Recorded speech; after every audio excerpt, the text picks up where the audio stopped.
Hello and welcome back to the Seleucid campaign where Hannibal and Antiochus are in the process of liberating Italy from both the Romans and the barbarians. So here you've got a Hellenic greatness coming to save the people of Italia from both the Latin and Celtic scum. I guess Celtic and Germanic scum that came in. So yeah, anyway, hopefully this will be a pretty entertaining episode. I think, I looked at the view count, and we had roughly the same number of views on the last episode, which was a 2-hour-long streamed episode, where, again, I did my best to make it part stream, but mostly just like another video, so hopefully you all who watched that afterwards didn't find any major drawbacks to viewing that, because I definitely wanted to stream it, just to have a fun chance to interact, but also to make a 2-hour episode and to get more done. And I may do that again in the future. I won't be doing it next week, but I may do it again before the end of this campaign. So keep an eye out for it. I'll try and schedule it a little more ahead of time. But since I had scheduled the first one and we had big interest in it, and then, of course, my ISP ended up forcing me to cancel it, I've been hesitant to schedule it far in advance because I didn't want to just have to cancel on you all again and be the heir who cried Stream Wolf. And so, yeah, it's just been a bit of a mess, but, we'll get things back together.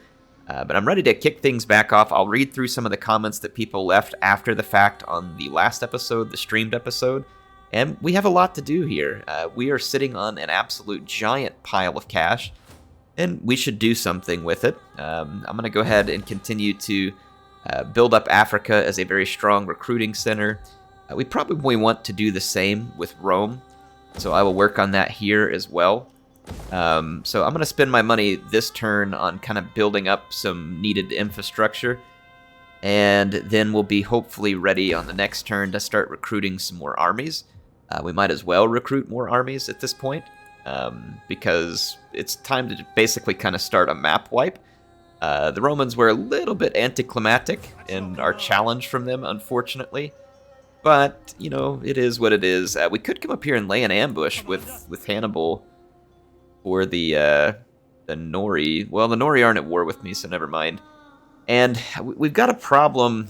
I don't want the Arverni here, but at the same time, the Arverni are militarily allied with Carthage, and I'm trying to get Carthage to break that, but Carthage has no interest in breaking it, unfortunately. So I'm going to kind of keep working that. I'm thinking that what we can do is come here to Carthage and maybe just offer them gifts until perhaps they'll like me enough. I mean, they're very friendly with me right now at the time, but we need them to break up that alliance. Your words will be received So with the attention they deserve. We're still not interested in a military alliance, unfortunately. But let's just offer them some money to kind of keep solidifying a relationship with them. And I'm going to do my best to do this. I mean, ultimately, we'll truck over anybody who stands in our way. But I'm trying to, do what Hannibal would do here, which is I don't see him trying to run over his own people, essentially. We might be able to trick the Nori here. They are allied with the Helvetii, who we've already been fighting, so I guess they made peace with us. They did. Do not attempt to sweeten truth with like, if I declare war... Yeah, okay. I can't declare war on them yet. I want to hold my standing for now, but we'll get to them eventually. In fact, I could just come up here and trespass them and go for Medlon. They've got a bunch of transports here as well. We'll keep an eye on them because they've got territory north of us, essentially. Who are these guys here? We need another war. I need more territory. I'm getting territory hungry. These guys we have a trade agreement with, though. So I don't really want to break that. Sit and let your words move me to anger or agreement. We could go after the Odrysians. Take over Thracia.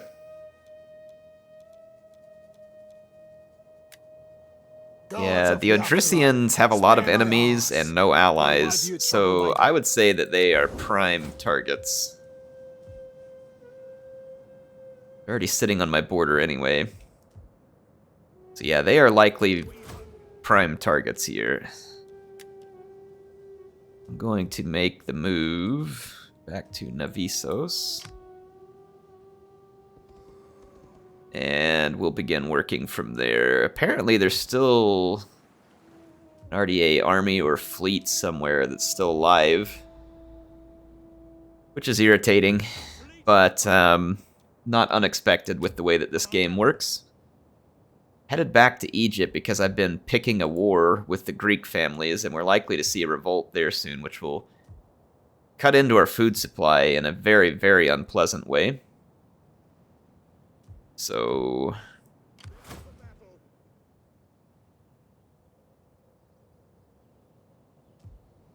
I think that's all we need to do. And I've got these guys standing watch against the Saba over here. So we're going to have them continue to stand watch against the Saba. I about half wonder if I, and I should, on the next turn I'm going to start recruiting another army.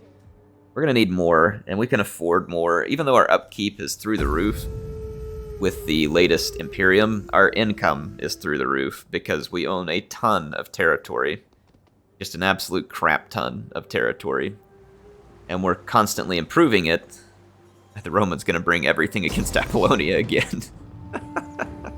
We fought multiple battles here on the last episode. And this is very much... Oh my gosh. Look at this. They're bringing in the Praetorians. They got a first cohort. Wow. Rome bringing the heat. What they got left. I'm going to go ahead and auto-resolve. They've been fighting so hard for Apollonia. I'll let the Romans have it. It's possible we could pull off another victory, but it'll just be long and drawn out and stupid. I've got that army that was already kind of moving this direction, so we'll just bring it and retake Apollonia. And then I've got another army that's sailing. It's Antiochus. He's actually sailing around the southern tip of Italy. He'll make a landing near Cosentia, and we'll be able to take over Brundisium. All right, so here's the remnants of Syracuse, still sailing around pointlessly. Tylus, let me get to a comment from the last episode. Ardek99 says, he's like making a quote here. He says, and he stood before their gates and found them sorrowfully lacking. Yes, Hannibal did indeed find the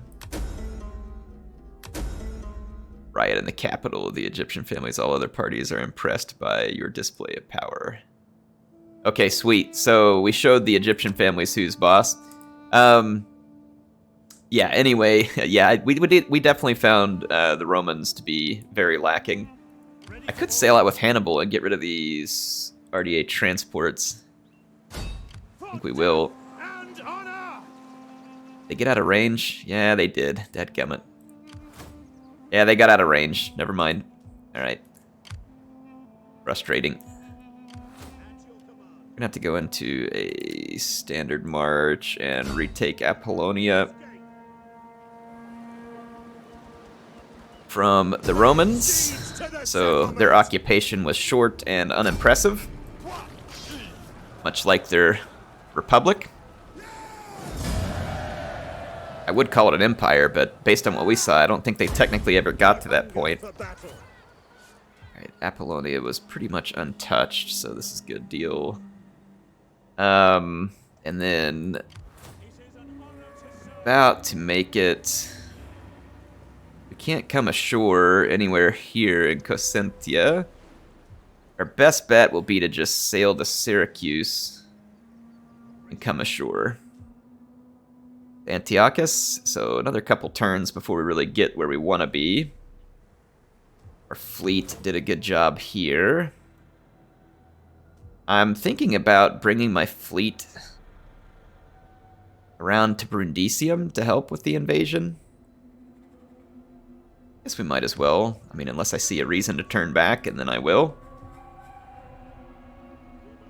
I imagine that the Nori are suffering a attrition now, too. They have their forces moving about looking for captures. And then the Odrysians are right there on my borders, so we're likely to see conflict from them soon. Now, the good news is... So Memphis would be one of those settlements that would be hard to defend, so I'm gonna come stand right outside of Memphis.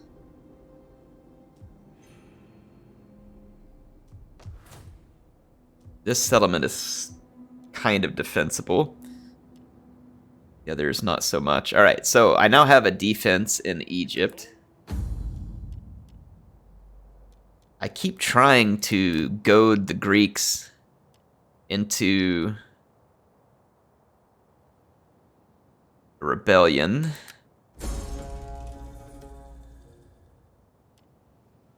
Alright, we did. So we goaded the Greeks into seceding. And now we can start working against them. So their territory seceded. This is great, because now we can just get them out of the way.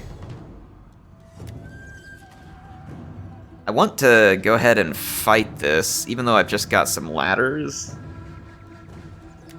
We want to go ahead and fight it, because we don't want to give that army right here. It's not a huge army, but it's got good units. And we don't want to give it a chance to go running off and to take away my unguarded settlements. So we want to fight it, draw them in right here, right now. And then we can retake all of the territory that seceded with the Greeks here. This will basically give me a way to stop spending money and time wasted on these other political factions, now that we're in a position to be able to easily counter them. I kind of want to do this because then their towers maybe won't be able to catch my stuff on fire as easy, so let's go ahead and start the deployment. It'll make my units slower to recover from fatigue, which is not ideal, but not the end of the world. Not really a lot of towers right here at all. Spear infantry, ready. Use our archers to clear off the walls as needed. And I'm going to leave my pikes over here along with Antiochus the Second. This is not the original Antiochus, but Antiochus Part 2. Antiochus Redux. Here we go. Let's move up and begin prepping the walls for the arrival of my swordsmen. Enemy reinforcements approaching. They've got some of their eastern spears up here. They've got some slingers on the walls. Like I said, I'm going to go ahead and just start clearing the walls out. Enemy reinforcements. Oh, they're coming in behind us. This is actually quite good. Let's reform our pikemen. Wish I had my elephants over, or sorry, my archers over here. Dang, they're too out of position. So we'll just have to win this the old-fashioned way.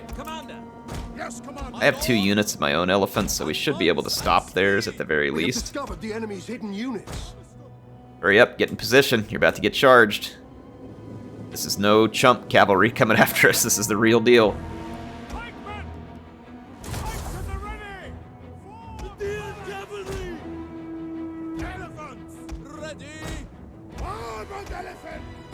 Alright, their Agema cavalry charged right into the front of my phalanx, and it looks like some of their elephants may choose to do the same. They've got some Ozet knights coming around my flank. I'm going to have to stop them. Those Indian armored elephants are going to come straight at me. There's some Persian light archers back there. It's actually really bad news. I think that enemy general was in the Agema cavalry. I'm going to come over here against the Ozet knights. We've got to get to that Persian light archer. They can't use flaming arrows, thank goodness, but they could still berserk my... units. I'm gonna come over here with these archers and start mowing those slingers off the wall. Oh gosh, I need help. Need help. Got an Agema cavalry coming down our flank here. Our general is under attack.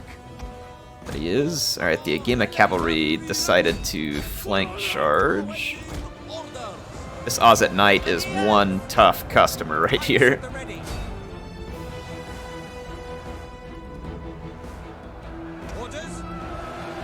And look at that armored elephant straight into the front of Pikes, and it's still causing damage. That's just how heavy and powerful those units are.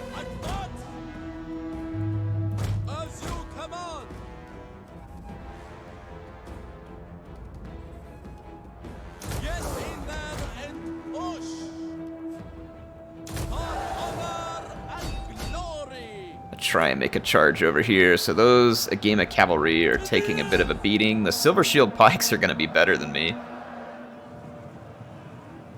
Those few times where we've run into superior units. Fortunately for me, the archers are firing at my pikemen and not my... That elephant is just killing my pikes from the front. I don't know if it'll continue to do so, but for the time being, it is definitely just killing me.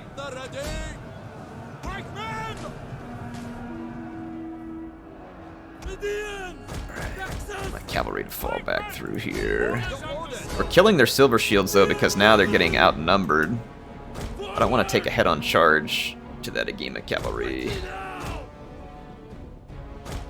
Run away from it for a minute. The men are wavering. It's not going to ignore me. I'm going to use the diamond formation here. Try and minimize how many of the Agema cavalry can charge against me.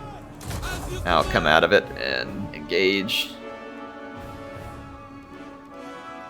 Wow, our pikes have gotten savaged here. I'm gonna pause it for just a second. I need to target the eastern slingers here. We lost an archer unit, but our swordsmen are easily taking control of the walls.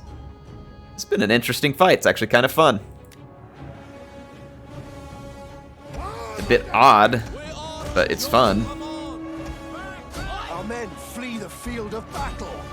This is a shameful display. That is crazy. Yeah, those elephants just straight into the head. Oh, that is not where I wanted the charge to take place. I misclicked here. I need this cavalry unit to go charge down those Persian light archers. That Silver Shield pikeman was dying, and then all of a sudden just won because the AI did the thing where they kind of turn it in a funny direction and get it into my flank. That is such a dirty trick that the AI does, but it works. So I guess more power to him. That's funny. It's okay, this army needed some better troops anyway, so this is not the end of the world. Yeah, that was dirty.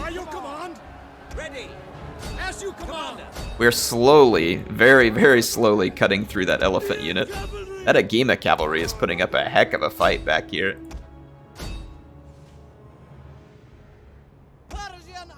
Alright, I've gotten rid of the slingers over here.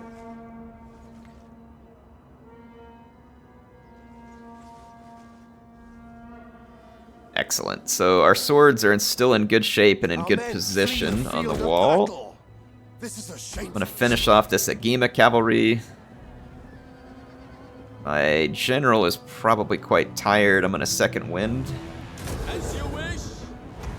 How is this pike unit still alive? One of our units has used all That Silver Shield pike unit just keeps being little Johnny lives a lot.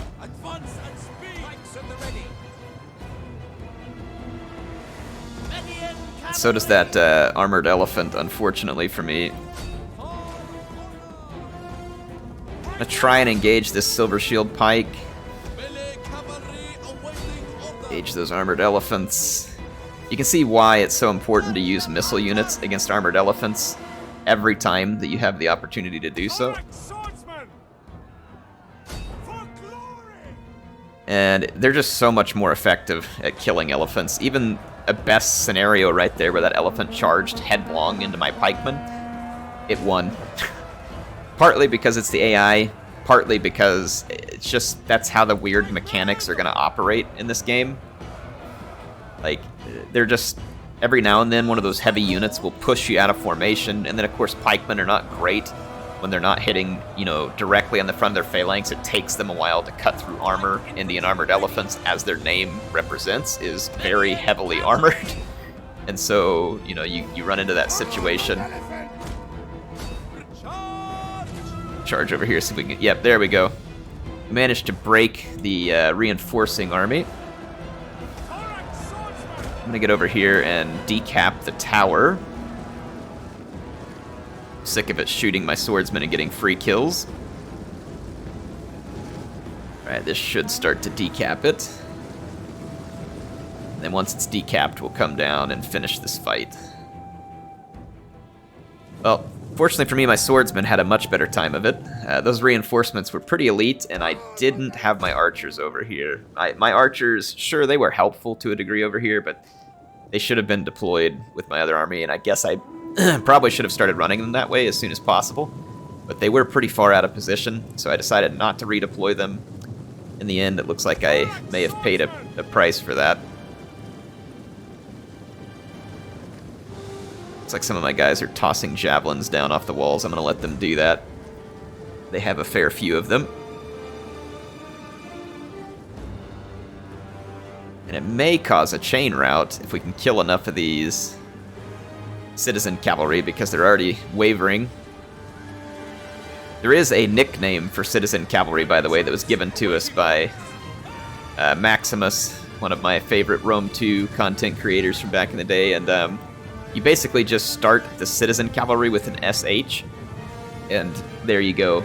It both describes them and renames them in an effective manner. Right, now we're going to start actually capturing the gatehouse. Citizen cavalry has been put to rout. Our elephants are still in good shape, but no doubt they're tired. And the gates should be ours. I'm gonna bring my elephants in. Well, that was a messy, messy fight out there. Only one of my pikemen didn't rout. So apparently there's still some units holed up in the center of town. We're gonna have to find them, so I'll fast forward. Make sure that my swordsmen, or at least ones that need it, have recovered their stamina. I'm assuming back here at the victory point is probably where we'll find our enemies. I'm gonna start moving that way.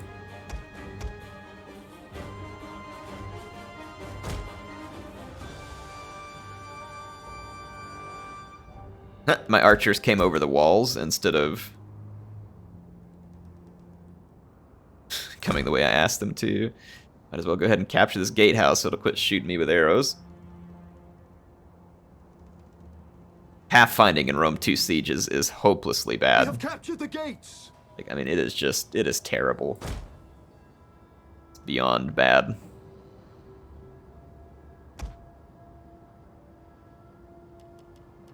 Second wind, my general. Yep, they've got a pike unit holed up back here.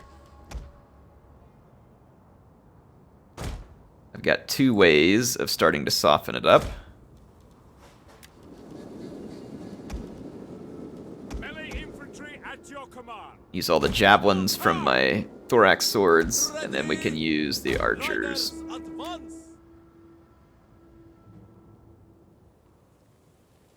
It's already wavering. With a little bit of damage, it'll probably just rout.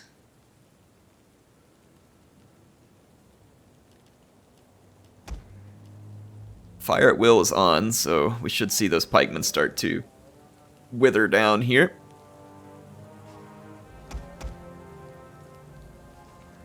One of our units has used all its ammunition. And there we have it. The Seleucid secessionist, finally goaded into seceding, are going to fail in their secession. So we killed their two armies here. Well, the garrison army, which was decent.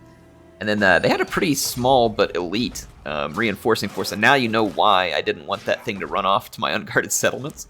And it's because even though it's limited in number, it's still a very powerful force that we were facing. Now, we didn't actually lose any of our units, so that's good news.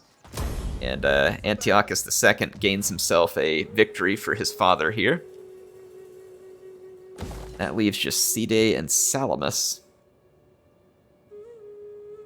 Salamis out here, of course. Cide should be an easy capture on the next turn. We'll get some decent replenishment and kind of push along with that army and get rid of the secessionists. We are in place here in case the Parthian families secede. You would think the Egyptian families are in charge of Egypt, but they are not.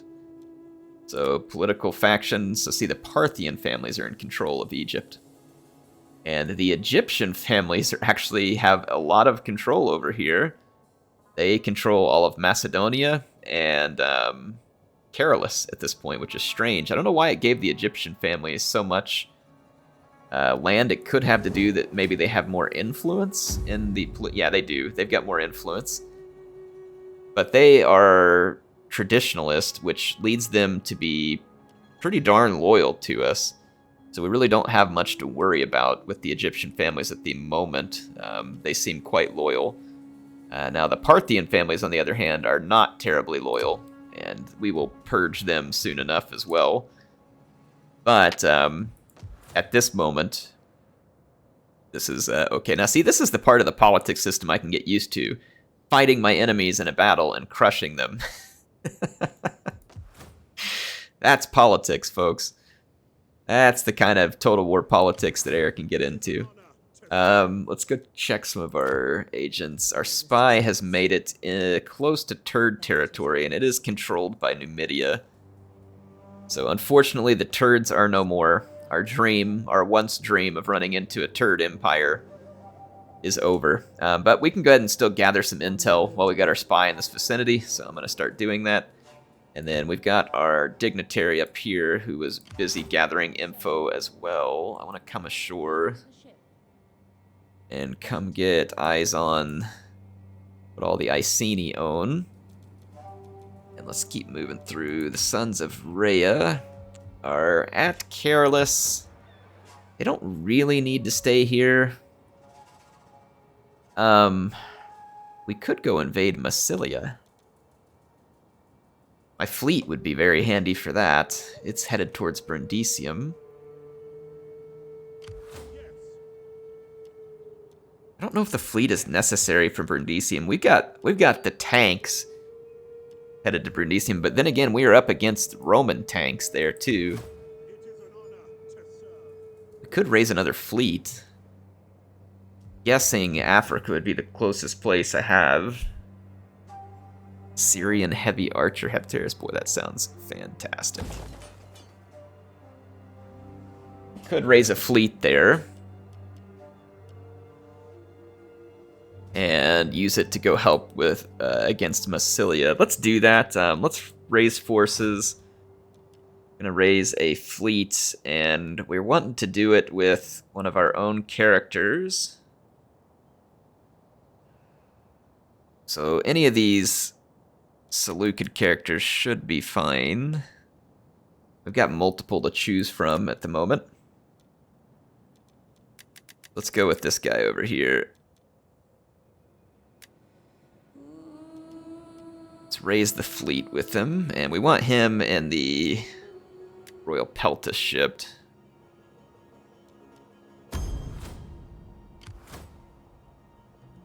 And we're gonna start recruiting. Artillery ships are really good against other fleets. They're not so great outside of that.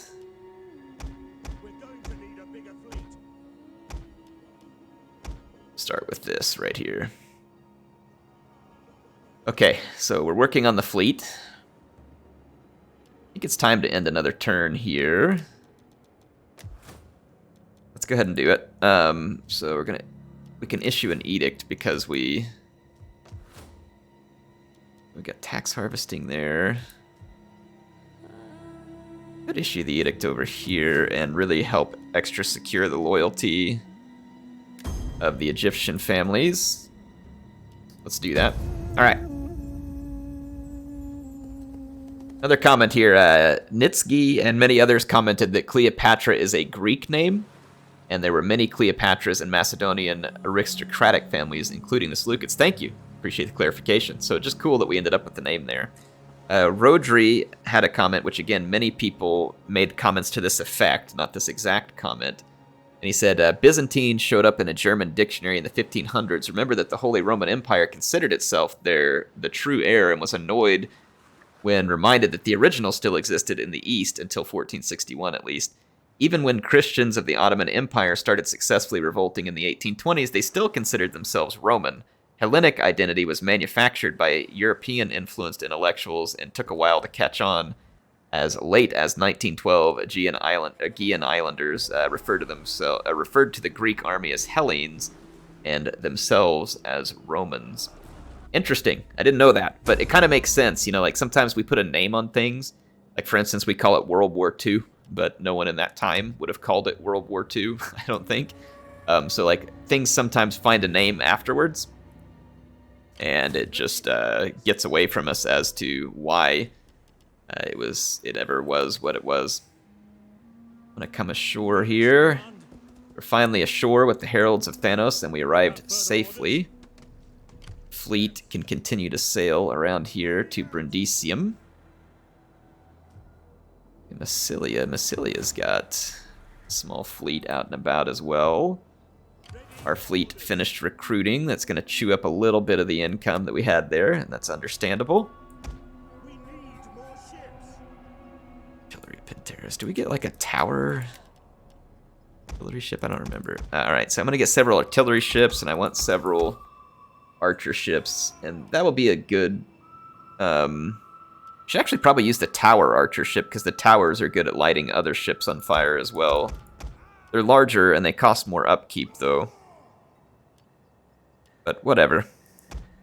Should be more effective. So we're going to continue to fill out that fleet. Take a look. Building up Rome. Let's get the hoplite barracks and the satrap stables. Build this and build the civil towns. I'm going to spend that money to properly rebuild Rome. Carolus is getting proper treatment here as well. Go ahead and spend up our cash there. And this army needs to come take Cide. We'll have to fight this battle manually, so that we don't take big casualties.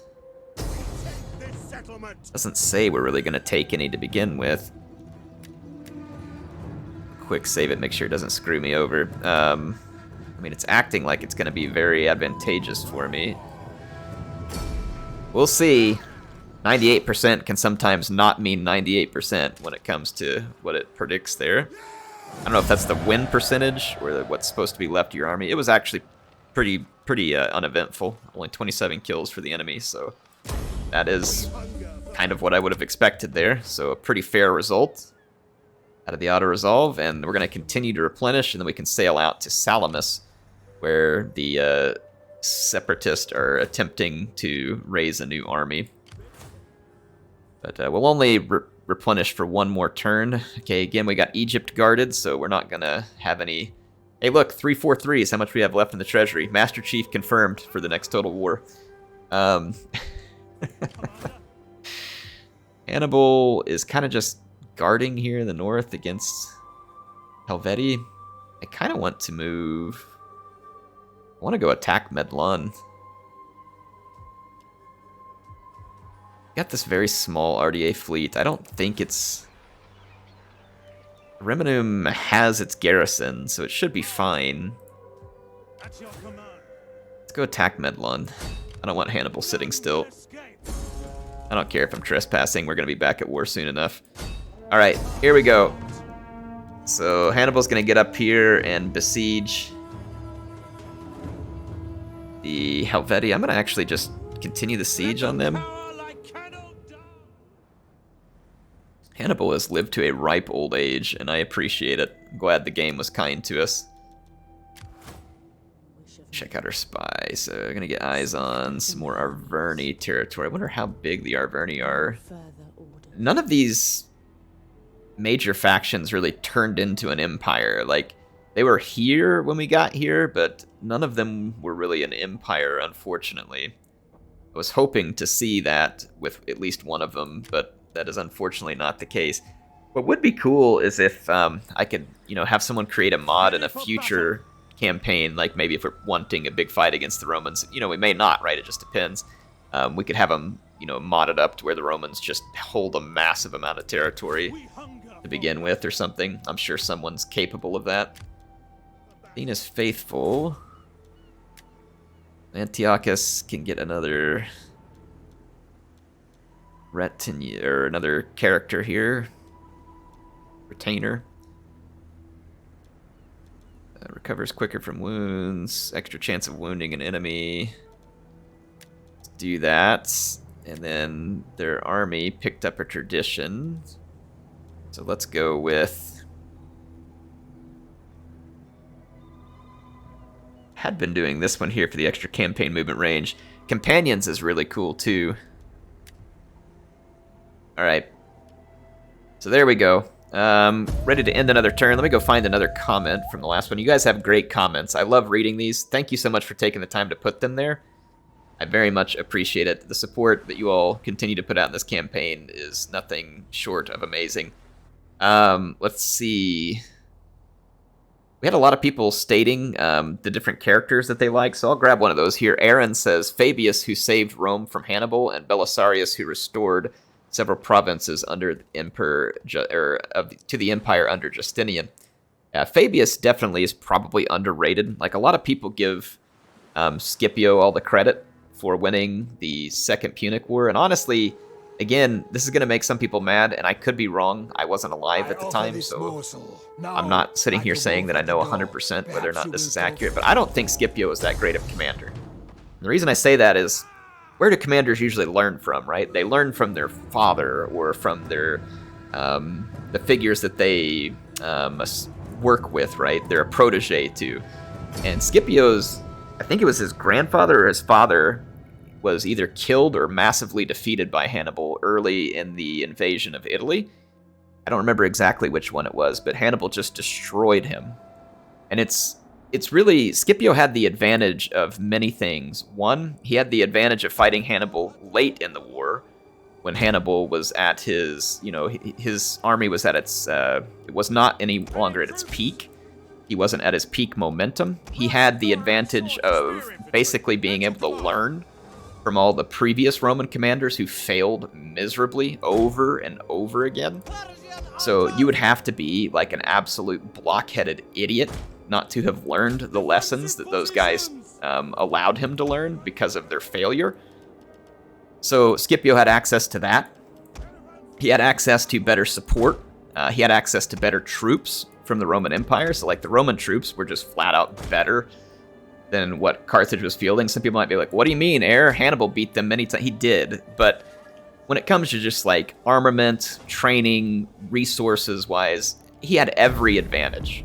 He had every advantage. By the time Hannibal fought him at Zama, the army that Hannibal had to fight at Zama was not near to the level that it would have been, and it was not a battlefield of Hannibal's choosing like it was in the other battles. So basically Scipio got every advantage handed to him on a platter, and then managed to win the Battle of Zama, and he did go on to, gain some other military victories, but again, behind a Roman army, which a blockhead could have gained a lot of victories behind a Roman army back then. So that is why I don't credit Scipio as like being this fantastic general. He was okay, in my opinion. Okay, and that's the best I'll give him. Now, Fabius, on the other hand, deserves credit because Fabius did what was extremely unpopular when Hannibal was there. He just went ahead and admitted, look, we're not going to beat this guy on open ground. Like, we aren't going to beat him. He's better than us. And that made a lot of Romans really mad and really uneasy because he was basically telling the truth and they didn't want to hear the truth. That scene that we all know, that you can't handle the truth. So Fabius was telling them the truth, and he went into a scorched earth tactic, which was, look, you know what? If we're going to lose when we fight him, we're just not going to fight him. And that's exactly what he did. And it was extremely successful. Hannibal kept trying. He went around. Fabius would ruin all the resources and leave Hannibal very little to take. Hannibal would go ahead and continue to take small victories and take towns, and the Romans would get mad at Fabius. But Hannibal knew that he wasn't really gaining any ground because he couldn't get the allied Italian tribes to go against Rome. He kept trying and trying, but the Fabian tactics worked. Hannibal went basically unchallenged in Italy for 16 years, but Fabius was essentially winning the war because he was wearing Hannibal out. Hannibal wasn't going to get all of the reinforcements and support. I think Carthage, in the form of his brother and others, tried to give him a little bit of support. It didn't work. The Romans were able to cut off that support because defeating that support was easier than defeating Hannibal. And Fabius was really the genius there because not only did he find out the tactic that was going to work, he also had to stand his ground and take a tactic that was politically like suicide. People hated him for it. And the reason why we know this is because eventually, the defeat at Cannae happened as a result of them not wanting to continue. Or actually, I don't remember if Cannae happened before or after the Fabius stuff, but whatever the case is, it ultimately led to Hannibal's defeat because Hannibal could not gain enough momentum anywhere to really bring home the ultimate victory in the war, and it was all because of Fabius. So again, Scipio comes in. It's like Scipio coming in. The parade is already going, and he jumps in front of it and starts waving his hands and takes the credit. When in fact it was Fabius and many others who really deserved the credit for defeating Hannibal. And so again, that's why I don't think Scipio is all that impressive. Again, he's probably a moderate general at best. Nothing to write home about. I think there's a lot of Romans who proved a lot more credible results over the course of their career than Scipio did.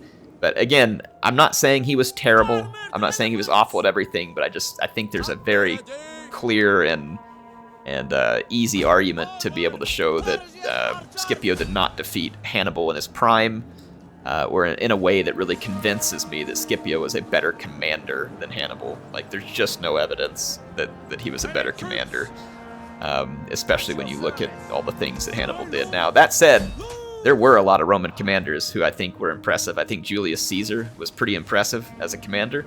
He led his troops to do many great things. Trajan was an amazing commander. Some of these other people have mentioned are also good commanders.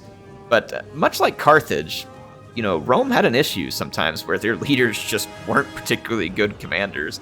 It wasn't something solely unique to Carthage, right? Because remember that Rome is kind of a political animal by itself, right? Politics was king in Rome, and one of the ways to gain a lot of power in politics was to gain military victories. Sometimes those military victories were easy. They would go do something that wasn't as difficult, overwhelming force, stuff like that, but it looked great, on a resume. And then other times, the military victories they gained were truly impressive. And so I think you have to kind of look at those things. But I mean, the Romans definitely did have some very capable military commanders. But I do think overall for the Romans, their biggest advantage was just their military organization and training. It was excellent. They're just hands down, bar none. In the ancient world, the Romans just had the best military organization, structure, training. I mean, it was excellent. And I think that's what truly made the Romans dangerous. And again, sometimes that was combined with an excellent commander, but it didn't even have to be an excellent commander to be effective. I mean, just imagine what Hannibal could have done with a Roman legion in his hands. It would have been ridiculous, or Alexander the Great, for that matter. Then again, I've always wanted to see a really competent commander like Alexander with an old school phalanx come up against a tough Roman commander. And people are going to point to, Pyrrhus in his battle. And that's true. He was a pretty good commander, and it was an interesting battle. But that one was kind of fought to more of a stalemate, too. I'm not convinced that the Maniple was, like, hands down the superior system. I think if you were going to make that argument, the argument may be that it was the superior system in the sense that it was also usable on uneven ground and terrain like that, like the Roman Maniple, whereas the traditional Greek phalanx, the grand phalanx, like the Hellenic army would have used under Alexander, would have been a lot more inflexible on rough terrain and other stuff like that. So I think if you were going to make the argument that one was better than the other, it would just probably boil down to flexibility in the end. But that if the two met on an open battlefield, I think one could easily make the argument that it probably just depends on the commander, on which one wins the day. Right, Hannibal was sabotaged here by the Nori agents. So the Nori are obviously very interested in... Oh, I meant to raise that settlement. Crap, dang it. Yeah, I meant to raise this settlement. That's frustrating. Tear down some of these buildings. And we'll start building. Okay. Yeah, I meant to raise that settlement, so that's a mistake on my part. The Nori are almost certain to declare war on me. They have massive numbers of troops. Huge numbers of troops. So we're going to get into a rather big fight with the Nori soon. I'm going to take Antiochus and the Heralds of Thanos and retake Cosentia. Oh, look at this. The Romans came and reoccupied. I can't even get Neapolis rebuilt, but the Romans now have a large legion in place. I'm going to quick save this because I feel like we're about to lose an elephant unit. I don't want to waste my time on this fight. Okay, yeah, it's okay. Ready for orders. The Gaiatuli are here looking for Roman scraps. That's funny.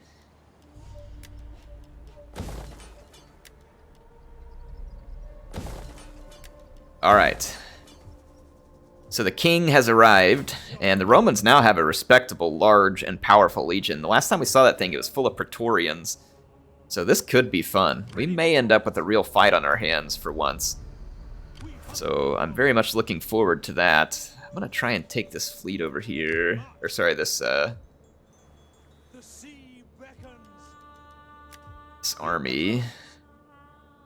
Let's see if I can rush back to Rome. Rome is defended. Not extremely well defended, but it's defended. The Romans may retake Rome, and honestly, that'd be fun. Like, it'd be fun to see them actually push back and do something here. I would welcome it. I would welcome it. I'm going to keep this army in Macedonia for now. Need to take this army and start sailing to Salamis.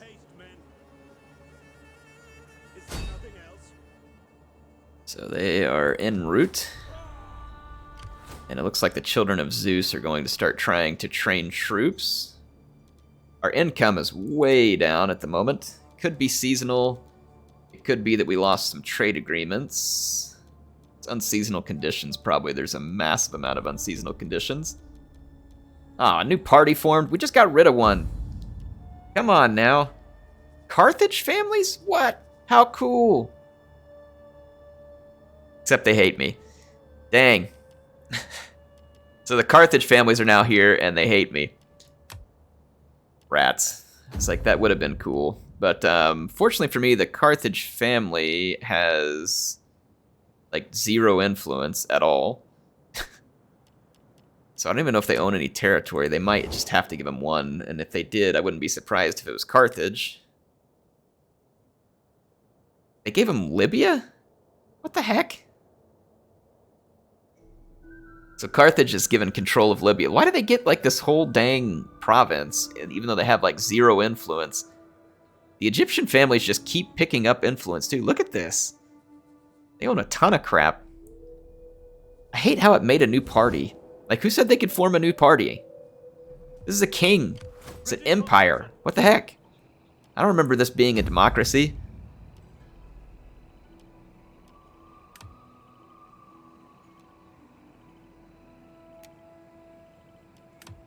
I guess we don't get to... Yeah, we're an empire. Your faction has achieved greatness, is known throughout the world.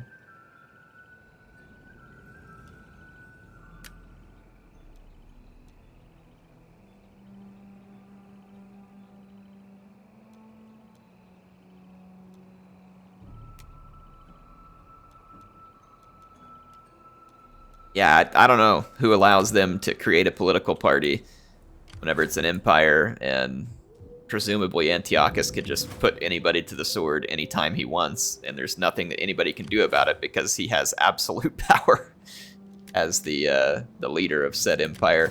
I don't get it. Whatever. Again, the politics system of this game, not very impressive. But whatever. More people for me to kill eventually. We'll take it for what it is. I'm going to kind of continue to take a look at what's going on up here in the north. The Heralds of Triton. Upgrade these ship hulls. Making their way towards Brundisium. And let's see, the Griffin's Grace is just guarding in Egypt. The Defenders of Olympus guarding in Macedonia. Got a bunch of cash to spend. Let's find a place to spend it.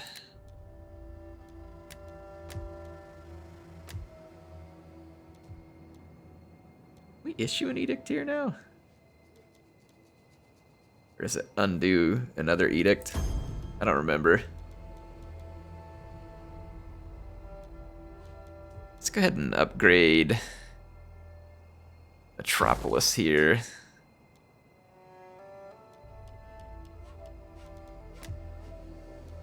Carthage can expand.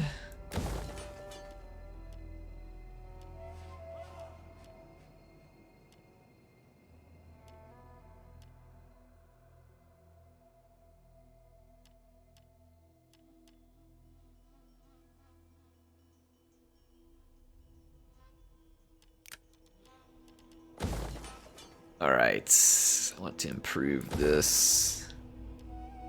This public order is obviously not a major concern here. Oh, our income's down too because we're recruiting a fleet also. There's multiple reasons why the income is down. Alright, let's go ahead. Take a look for another comment here. Let's see. Here's another fun one about the Byzantines from Al the Molfar, and thank you for being a channel member, Al. It says, according to Encyclopedia Britannica, Byzantines called themselves Romaoi, or Romans. Byzantium was old Greek colony on the location of Constantinople. In my opinion, technically, they were Hellenized Romans. The last sentence is my thoughts. Yeah, I mean, that's probably pretty fair. Probably pretty fair. Another military commander comment here. This one from Pyrrhic Strategos, also a longtime channel member. Thank you, Pyrrhic. He says, personally, my favorite military commander of all time is a tie between Alexander and Hannibal. In terms of who my favorite Roman commander is, it depends. During the Republic, it's Julius Caesar. During the Empire, it's Trajan. And my favorite Roman commander after the fall of the western half was Belisarius. Yep. Multiple people mentioned Belisarius. I'm not terribly familiar with him, but he must have had a pretty impressive resume. I'm assuming with most of you coming that way. And by the way, like if you all are a Scipio fan and you hear me kind of bashing on him here, don't take it personally. Like I said, I could be wrong.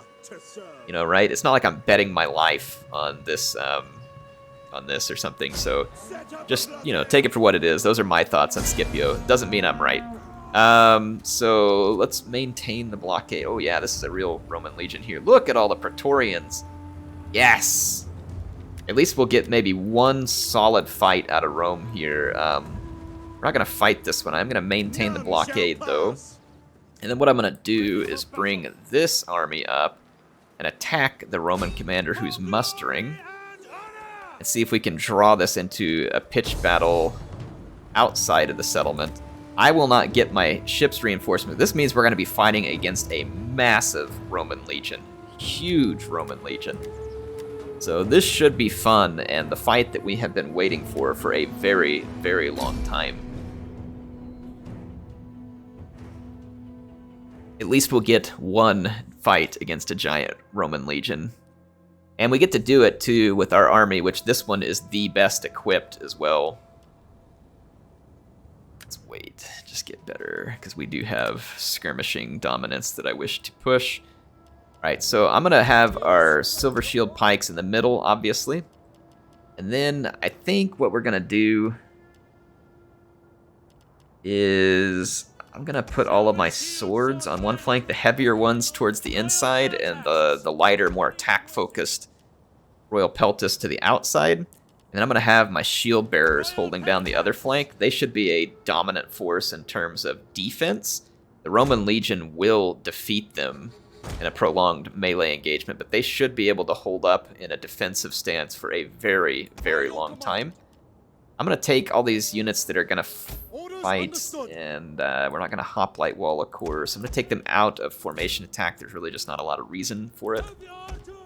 The heavy archers we're going to put right behind our pike phalanx. It's an excellent protection point for him. And then Antiochus, I'm going to give him an Ozet Knight for protection. We're going to definitely want to take advantage of our elephants in this fight, but at the same time, we're going to have to be extraordinarily careful because the Romans have a crap ton of Pila, and Pila will shred elephants.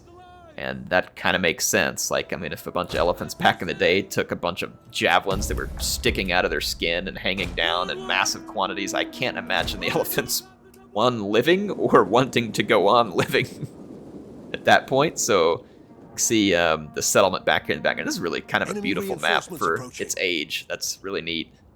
Like I said, it's an old game, but that is pretty with that in the background. Like I said, this game isn't perfect. It's definitely aged, but in some ways, it's still quite a pretty game. And the Romans are going to be gathering up the reinforcements, and that's fine. We want to fight the full force of the Romans here. Try to gain our advantage over them. Praetorians are going to be tough as nails. They will easily be a match for like my Silver Shield Swordsman and for my Royal Peltist and other units here. Fortunately, my units are gaining chevrons as well. It's a mercenary Peltist that the Romans have there.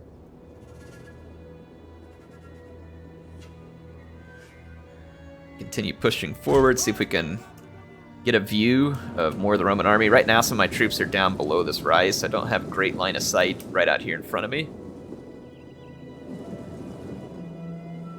As soon as we crest over this hill, should start to see more. Yep, there's the Praetorians. This is just the general and bodyguard. Alright, let's come form up. The Romans have some mercenary Campanian cav and mercenary Tarentine cavalry working onto my flank here. A Royal Peltist can certainly help keep the Tarentine cavalry at bay.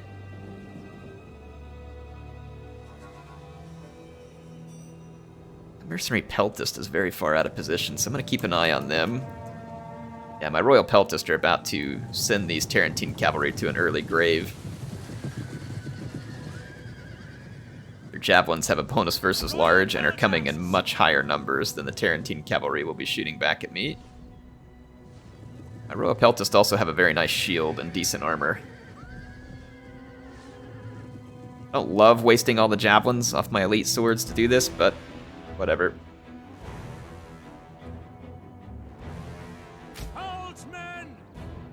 Hopefully that unit will rout before I throw my last volley. If I have to, I'll throw the last volley.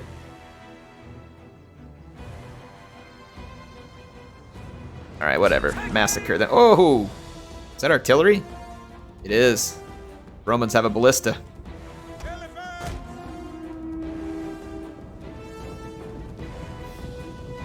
Just landed a shot on me right there. Our units has used all its ammunition. Alright, we were able to defeat, with not a big surprise there. Woo, these numbers, that is a lot of Romans. Our advantage is going to be over here on this right flank. We're going to have to hold on the left flank. And the middle should be able to hold. That is a ton of Praetorians backed up by legionaries and veteran legionaries. So I think our advantage will come on the right flank, though, where we can just hold with the shield bearers and then just pummel with cataphracts and Indian elephants. Is that a mercenary Indian elephant? I should have swapped that one out a long time ago. I think the Romans are going to hold position because of their artillery advantage. Maybe not, though. I'm going to push up just a little. Multiple units of javelins over here on this flank, and then the Giles, fortunately, are not javelin armed.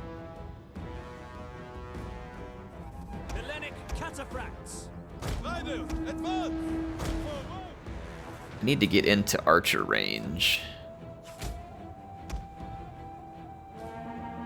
That way I can start returning fire on these Romans. They've got 2 artillery pieces. I don't love the fact that they're going to just get to fire away at me, but I'm going to pull into archer range with my Syrian heavies and switch to heavy shot. Or no, I forgot heavy shot reduces range. I still do want to use heavy shot, but I'm going to have to move up closer to use it.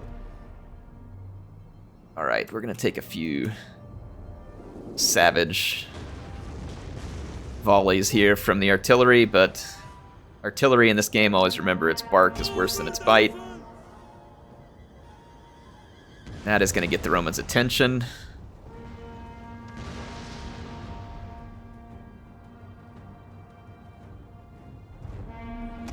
Get my silver shields into a phalanx formation. The Romans are going to be taking heavy shot, which does extra armor piercing damage. And while they'll get some volleys of Pila off, they're not going to fare well against my phalanx head-on. It's like they are busy committing piecemeal to this fight, which is a strange choice. You can see that they're taking a fair bit of damage. My archers, I'm going to go ahead and push this flank. Am I, though? No, let's hold off. I'm not taking any severe damage anywhere, so let's hold off. Just play this one patiently. The Romans are gonna die up here to my Syrian heavies. There's a first cohort right over here. I think I'm gonna pull my archers over. They're not gonna have ammunition forever, and like I said, they're really not causing any significant damage, so we're gonna play it patient here. Because the Romans really are ahead in the numbers game. I thought I was in pike formation. What the heck? Oh, that's a hoplite unit. Scared the heck out of me right there. We're taking a pretty nasty bombardment here.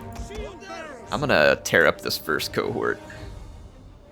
See if we can goad it into action, and I'm gonna have to go push these levies off of my flank. Okay. Alright, the first cohort's about to take a savage destruction from my Syrian heavies. Their shields will help them, but ultimately it won't be enough to save them.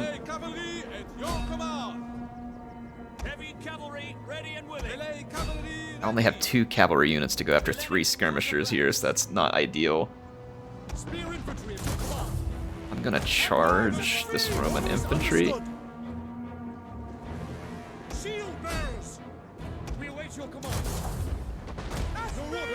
And then go into the shield wall formation after the charge.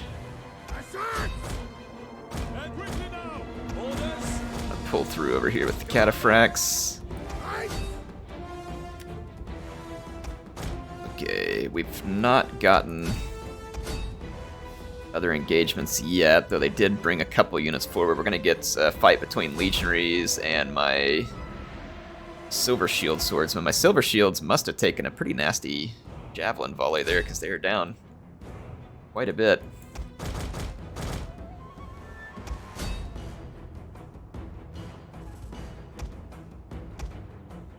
I'm gonna have to hold the shield bearer right here. Let's put them into the wall formation. Alright, my Syrian heavies, I'm gonna set back into formation and let them fire. Well, I forgot they have precision shot, which would help them do even more damage over a short period.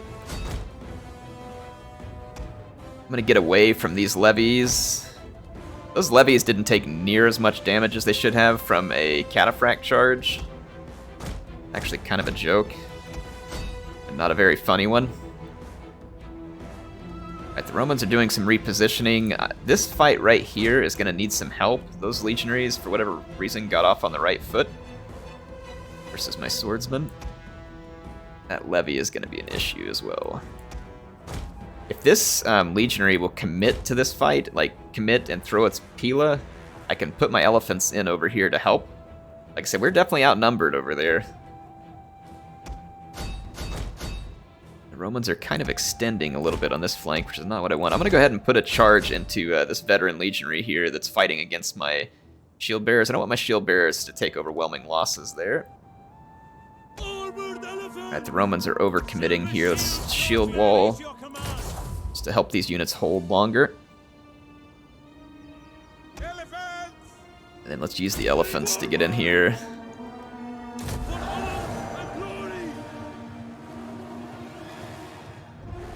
Oh, no. Turn around! Run! Our general is under attack. Oh boy, that was darn near a disaster. Stop firing here because you're going to hit my elephants. Alright, pull back, and let's see if we can lure the Roman infantry towards us. Alright, the veteran legionaries are getting torn into by my war elephants. Okay, this is a problem. That levy unit right there needs to be pushed back. Crap, that Campanian cavalry is going to massacre my... Shoot. That was a big mistake by me with my Royal Peltas. We're going to take massive damage. I've got to get rid of this levy unit over here, because my elephants have to commit to this fight, and they have to do it soon.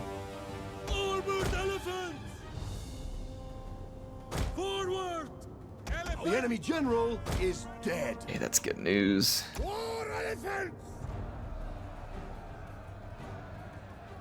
Somehow they're still managing to cause a ton of damage to my units here. I don't really know why. The Romans are going very slow on their engagement for some reason.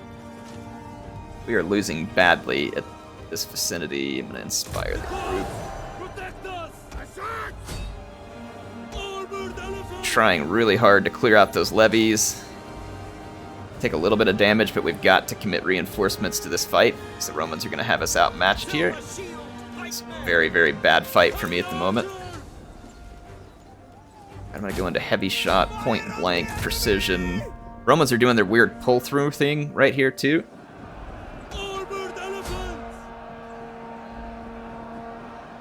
I need to pull my elephants through this fight. Keep inspiring. Come on, Antiochus. Make it happen. I'm firing point blank here. I've got a Silver Shield Swordsman who's probably going to just be dead. The Romans' advantage here is actually fairly significant in terms of their infantry capability. The men are wavering. I'm trying to get my elephants through this fight so I can properly get them kills. They need to stay moving in order to be the most effective.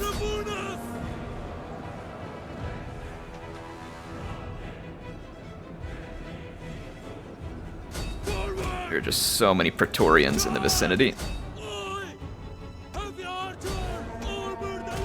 Oh! General just took a volley of Pilla there. I'm gonna have to fall back for a minute.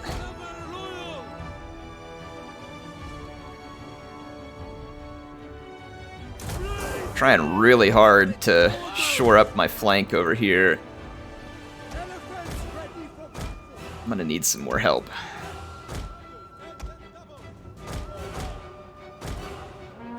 Okay, we are losing badly right here. I've got more swordsmen that I can commit to that fight. I'm gonna give a quick charge on those Praetorians. My heavy archers, though, are doing some very serious damage over here. The Roman legionaries. Like, very serious damage. Unfortunately for me, I took some very serious damage. One of our units has used all its ammunition. That's my heavies running out of ammo. This is going to be a tough fight, folks. That's good. We wanted a tough fight, and we're getting it. The Romans have kind of engaged us piecemeal, which I didn't expect from the Roman Legion, but I'm going to try to use it to my advantage. But again, you can see in some ways just how superior the Roman infantry is to us here.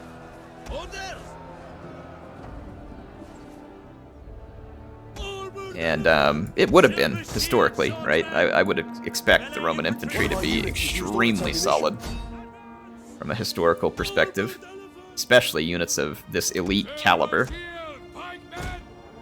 Let's move forward. Push up. Our heavy archers did some pretty solid damage here. I'm gonna charge this Praetorian with my cavalry just to keep its Pilla from being used on my elephant general. I need a second wind, but just don't have it, unfortunately, with my commander, and I was moving some extra cataphracts to this flank. Oof, we're gonna take some savage volleys there. Fall back. Fall back. My Syrian heavies may get conscripted into a infantry role here. Took some savage pila volleys here from the Romans. Hellenic cataphracts. Hellenic cataphracts. Alright, yeah, I conscripted my Syrians into fight there. Ready and waiting. Gonna move up. Begin the outflanking process here. This is an awesome fight. This is a heavyweight, awesome fight here. Wish we would have gotten more of these. It's elite versus elite. Best of the best. No time for the rest. Protect us. Get ready. Get ready. Okay, inspired group. Try and cut these Praetorians down. In the middle, we finally got the Romans fixed onto our phalanx. I'm going to start outflanking with shield bearers. Pushing up with war elephants. Silver shield, pikemen! At the double! Break the lines! Forward! War elephant! Advance! Okay, we should be crushing the Romans out here. So their legionaries will hold out okay against Cav. Taking a lot of damage on some of my Ozit Knights and Cataphracts. Golly, these Romans are tough as nails. We need some help over here. We're actually getting shredded up pretty good. Even this heavy cavalry, the Romans are just so heavily armored and well disciplined that it's creating some significant issues for us. Oh, I love it. This is some fun fighting right here. This is some fun fighting. Psych, what up, my cataphracts?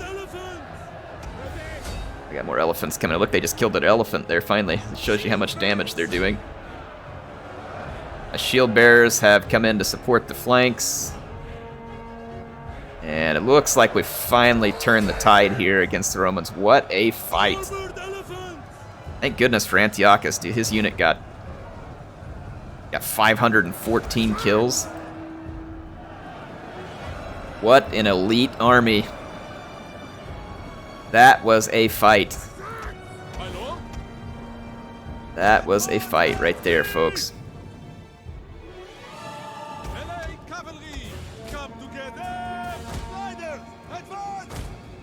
I'm gonna hunt down a few of these Praetorians.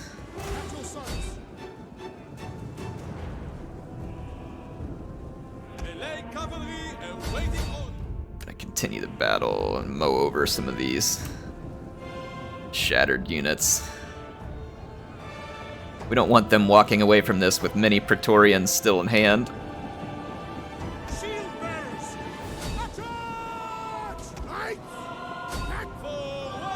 Alright, I'm gonna fast forward for a second. There we go. Alright, that should leave the Romans heavily depleted here. And their best units being ones that got near eliminated.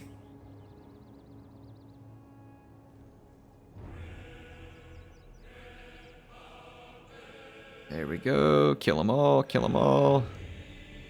I don't want any of these heavy infantry units left. Alright, so that is a big victory for us. And let's quit the battle.